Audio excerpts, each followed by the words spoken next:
Hey again. This week we are going to be covering a somewhat controversial topic. So if you have any concerns or you want to talk through anything that we cover today, please feel free to reach out and I will help you to find the right path for you that makes you feel comfortable and secure in your journey forward. So what we're talking about today are the people that surround us and how self-care over peer pressure is the best path forward.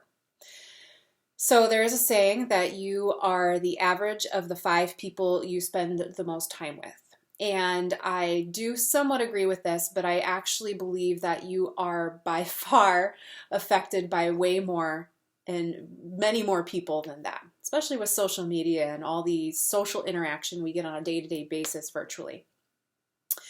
There was a study done on obesity that showed that a person who has a friend that is overweight or obese is 45% more likely to be obese themselves.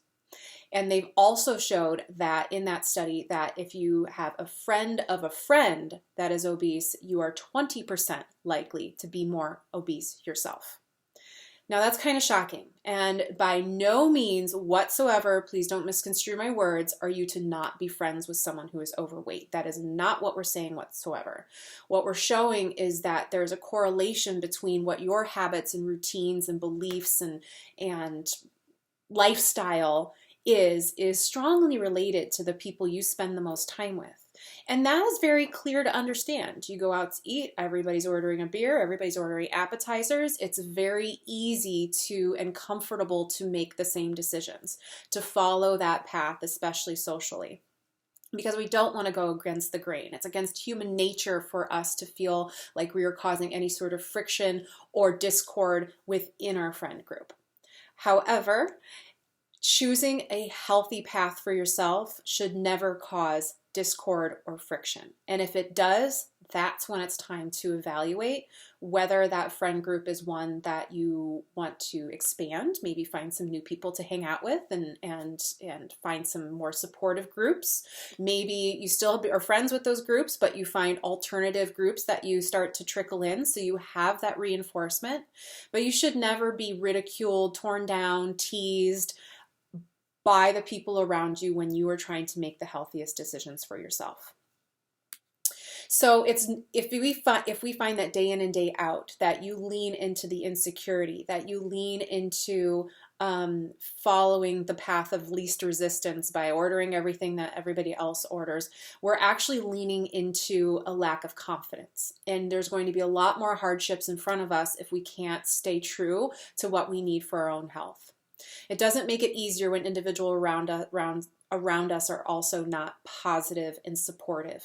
It actually makes it very, very difficult. So having a group, maybe outside your friend groups, that is a supportive one, is going to be essential to your success.